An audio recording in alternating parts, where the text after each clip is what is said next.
apa yang perlu dilakukan dan tidak boleh dilakukan ya. Kita mulai dari apa yang perlu dilakukan di rumah nih atau pada waktu kejadian. Terus tiba-tiba, aduh ini ada tetangganya nih atau ada temennya dibebet kenceng-kenceng. Nah, itu apa yang bisa terjadi tuh? Hal yang paling penting adalah simpulnya jangan diletakkan di. Selamat datang di channel Noharoshi, teras info kesehatan. Dari tulang dan sendi yang kuat untuk hidup yang produktif dan aktif bergerak. Oke, Assalamualaikum warahmatullahi wabarakatuh. Apa kabar semuanya? Semoga sehat selalu dan aktif bergerak ya. Nah, hari ini jumpa lagi dengan saya, Dr. Noha. Di sini kita akan berdiskusi lagi. Kali ini kita lagi ngobrol lagi dengan koas.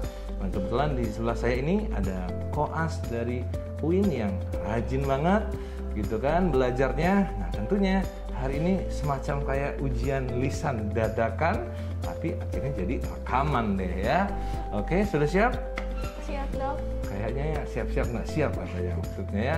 Nah, kita hari ini akan membahas mengenai patah tulang nih. Apa yang masyarakat mesti ketahuin kalau mengalami patah tulang, karena sebagian di masyarakat itu kadang-kadang ada nih yang masih bingung nih, begitu pertama kali kejadian patah terus bukan mendengarkan saran medis, tapi kadang-kadang saran dari tetangga kiri kanan, tapi ada juga dengerin kata-kata mantan. Mungkin nggak ya? Enggak ya, mantan nggak mungkin kasih. Sih, Dok. Oh, bisa ya? Kata-kata mantan. Kata-kata mantan kalau dengerin bahaya juga tuh. Tapi kalau mantan terindah. Oh, mantan terindah, oke ya. Oke, bahaya nih kita ngomongin mantan keterusan nanti ya. Nah, oke. Nah, sekarang coba deh. Dengan siapa namanya? Saya Thaibah. Oh, Thaibah tadi udah jelasin. Kok gue nanya lagi, cuy. Tanda-tanda usianya. Oke, Thaibah akan menjelaskan ya. Nah, bagaimana nih masyarakat untuk menghadapi patah? Nah, dari bagaimana mereka awalnya mesti tahu? Mungkin gimana deh masyarakat kalau mengalami jatuh, nah itu gimana tuh? Nah, coba jelasin. Jadi yang perlu kita ketahui terlebih dahulu itu tidak semua jatuh itu akan menyebabkan patah tulang. Nah, kita perlu tahu nih tanda-tanda terjadinya patah tulang itu apa. Biasanya hal yang pertama dilakukan oleh kami sebagai tenaga medis dan yang bisa juga dilakukan oleh masyarakat untuk mengenali tanda-tanda patah tulang itu, kita lakukan identifikasi tanda-tandanya dengan cara melihat di area yang cedera. Apakah ada, yang pertama kalau di istilah kami adalah namanya swelling atau bengkak. Okay. Lalu ada bisa juga pasiennya mengeluhkan nyeri, misalnya nyeri yang hebat di area cedera, tapi tidak semua nyeri itu berkaitan dengan patah tulang.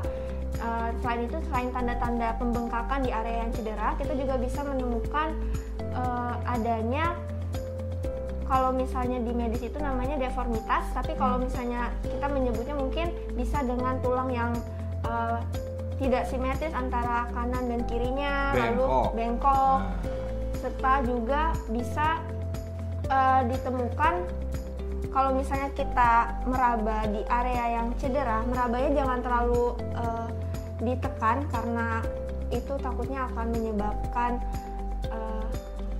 cedera yang bertambah. Jadi artinya nomor satu, masyarakat mesti tahu ya, gejala patah nih ya.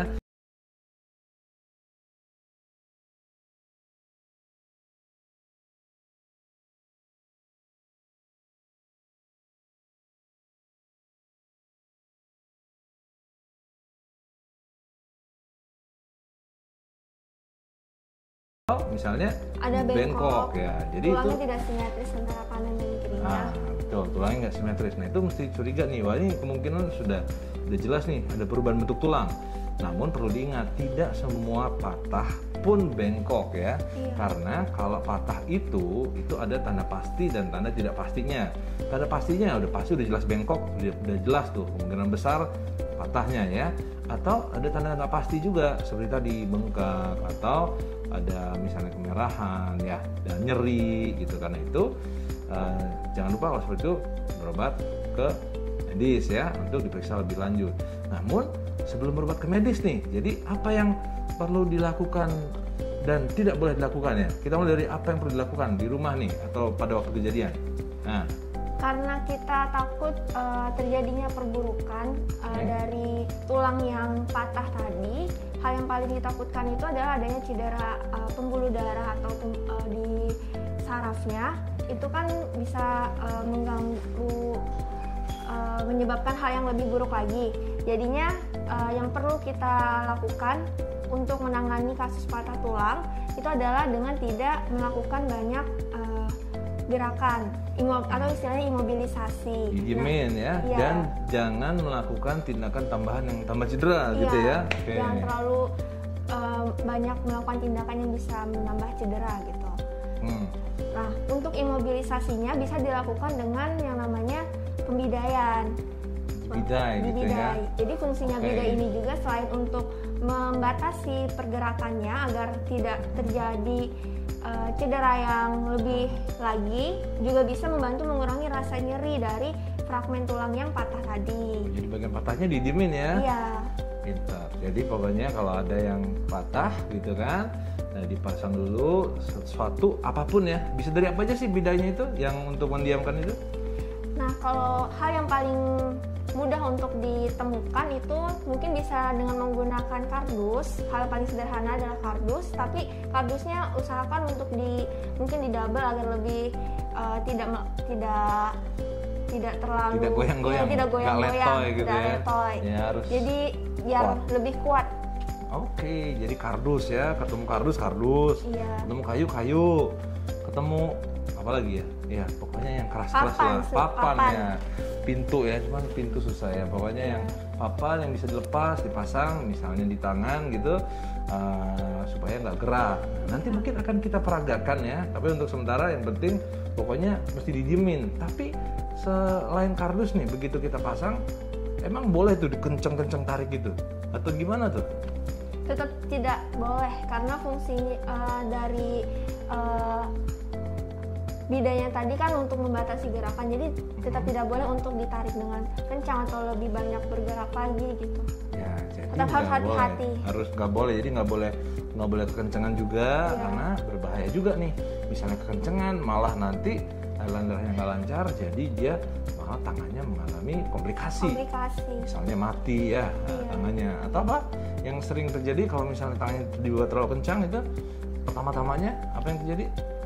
Kalau tangannya dibalut misalnya nih patah nih di tangannya gitu kan, terus tiba-tiba aduh ini ada tetangganya nih atau ada temennya dibebet kenceng-kenceng, nah itu apa yang bisa terjadi? Tadi sudah dijelaskan oleh Dokter Noha, bisa mengganggu aliran pembuluh darahnya, sehingga aliran pembuluh darah ke bagian ujung tangannya, mungkin karena kita berbicara tentang tangan, itu bisa bisa terhambat. Nah, ketika aliran darah yang terhambat ini ditakutkan akan menyebabkan kematian dari jaringan di sekitarnya. Oke, nah kalau misalnya jadi tekan gitu kan, bengkaknya gede gitu ibaratnya, di situ istilahnya apa namanya? Kompartemen sindrom. Nah, mungkin kita akan bahas di lain kesempatan ya, mungkin oleh kelas korban berikutnya kita akan membahas juga tentang kompartemen.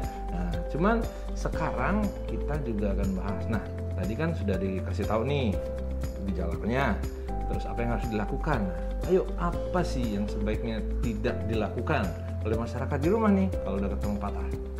Tadi jangan terlalu banyak bergerak yang dapat menyebabkan terjadinya cedera. Selain itu juga tambahan gitu ya. Nah, biasanya masyarakat juga jangan terlalu jangan ketika terjadi cedera yang dicurigai itu adalah patah tulang, jangan kita raba-raba atau pijit-pijit terlalu kuat, karena takutnya itu akan menyebabkan cedera yang lebih parah lagi gitu. Jadi kalau misalnya kita curiga nih patah tulang, secepatnya kita lakukan tindakan tadi pembidaian itu dengan membatasi gerakannya, dan jangan disentuh-sentuh yang berlebihan gitu, karena takutnya tadi. Jadi segala sesuatu yang berlebihan jelek ya. Nah, apalagi udah patah ya, nggak boleh diapa-apain. Takutnya akan memperparah keadaannya. Parah, misalnya nih yang tadinya nggak patah jadi patah beneran. Iya, jadi patah beneran karena kan. Ya, atau misalnya dia patahnya posisinya tadinya sopan, habis itu jadi nggak sopan gitu ya patahnya. Iya, patahnya bisa.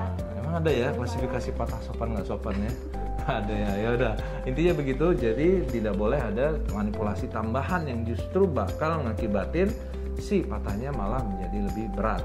Mungkin selain digerak-gerakin, apalagi tuh yang biasa sering dilakuin dan sebenarnya itu nggak boleh tuh. Misalnya kayak apa nih? Boleh nggak sih habis di patah tulang itu biasanya ada yang kasih tuh bukan madu ya, apa? Minyak panas. Minyak panas lah. Itu gimana tuh? Nah, untuk minyak panas atau biasanya untuk minyak urut gitu yang biasa dipakai untuk pijit atau pokoknya hal-hal seperti itu sebaiknya dihindari, karena takutnya tadi kan dia kalau misalnya kita curiga patah tulang akan ada pembengkakan. Nah, ketika kita oleskan minyak panas atau minyak urut atau minyak pijit lah semacamnya, itu takutnya akan memperparah pembengkakannya, karena panas yang dihasilkan dari minyaknya itu takutnya akan menyebabkan pembuluh darah ini menjadi melebar. Oke, wah ini bagus sekali ya, pemahamannya komplit dan lengkap dan penjelasan terstruktur. Jadi betul, kalau kita olesin yang di awal-awal kejadian, kita jangan kasih yang panas ya.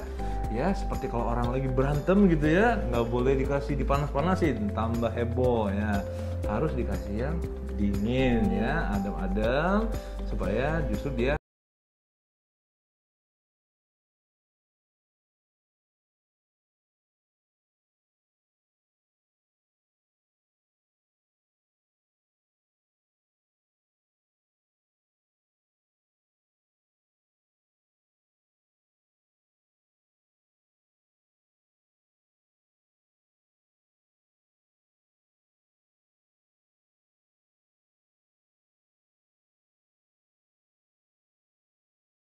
bidai itu. Nah sekarang tunjukin yuk salah satu contoh karya Thaibah, mungkin semalaman habis dikasih PR. Nah yuk, ini adalah contoh bidai nih yang bisa kita pakai. Nah ini dia karyanya nih. Ini kardus, kamu habis belanja ini minuman ya? Nah oke. Nah itu kardus ada apa tuh? Ada 3 buah. 3 buah? Iya. Oke, kenapa nggak satu aja? Karena kalau satu nanti minimal bisa minimalnya kalau untuk di lengan misal itu bisa 2 di atas atau di bawah, tapi kurang stabil iya, gitu kurang ya. stabil kalau satu. Ya, jadi satu kadang-kadang nggak cukup ya, boleh nambah. Tapi ini kardus bukan yang lain ya. Iya. Oke ya. Oke, nah ini si kardus yang sudah dibuat sederhana sekali ya sebenarnya, nggak perlu kardus yang atau bagaimana. Nah kalau ini terasa kurang tebal bisa dilipat sehingga dia bisa lebih rigid ya. Iya. Ya gitu kan. Nah ya mungkin ini masih kurang juga, tapi kan ya namanya demonstrasi ya. Nah ini ada macam-macamnya kardus. Wah ini jadi kardus bisa bermanfaat juga. Selain kardus gimana, tinggal ditempelin doang gitu, gimana dong? Kita perlu kain pengikatnya. Oke. Bisa menggunakan kain atau apapun yang bisa digunakan untuk mengikat. Totalnya juga 3 buah. Oke, 3 kain. Oke, semuanya serba 3 dia ya. Ini kita lagi nggak ada musim tahun politik kan, nanti sebut angka bisa sensitif.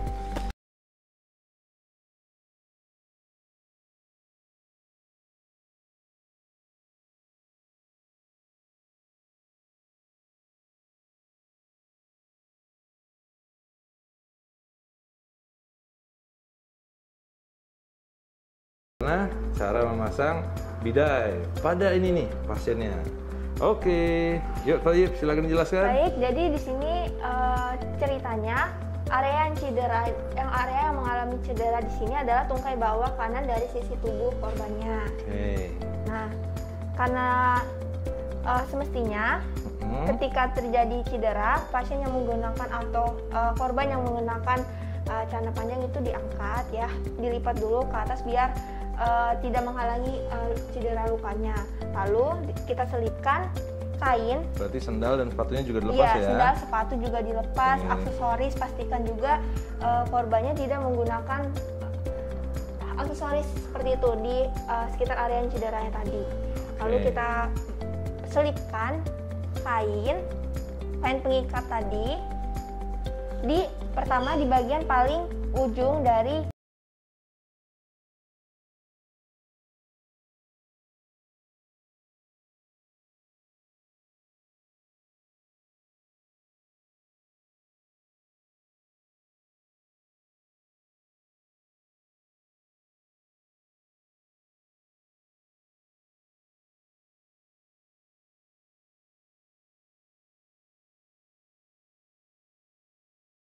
setelah dipasang, nah di istilah kedokteran ada yang namanya traksi.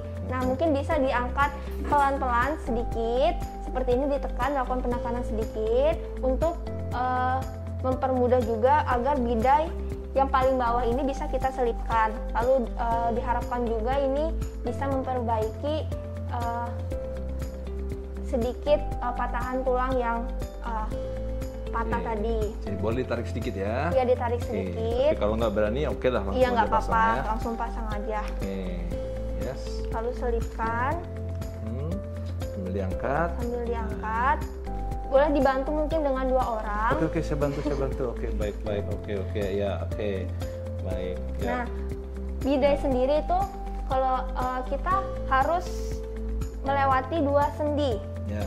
2 sendi. Prinsipnya 2 sendi. Di sini sendi karena area yang cedera di sini adalah tungkai bawah kanan, jadi sendi yang dilewati adalah sendi pergelangan kaki dan juga sendi lutut.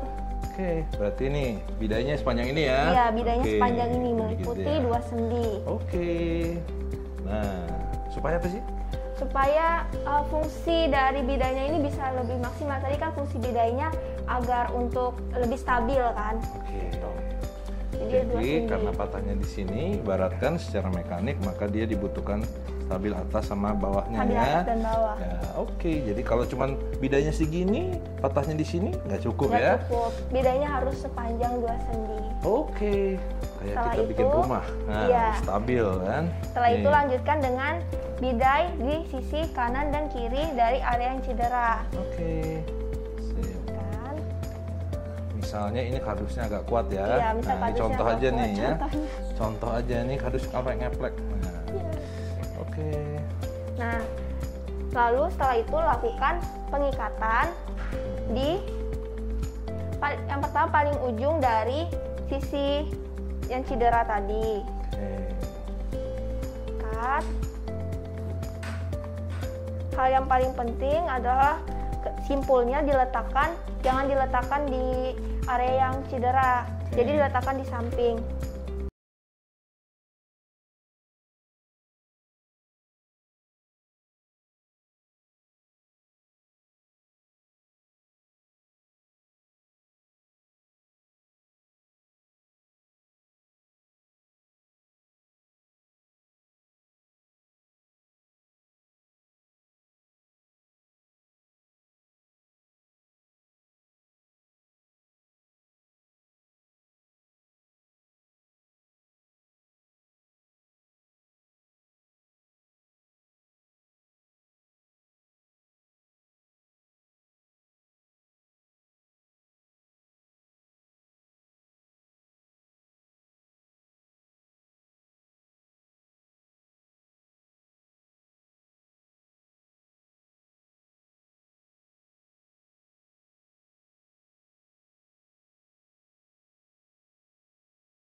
Dah.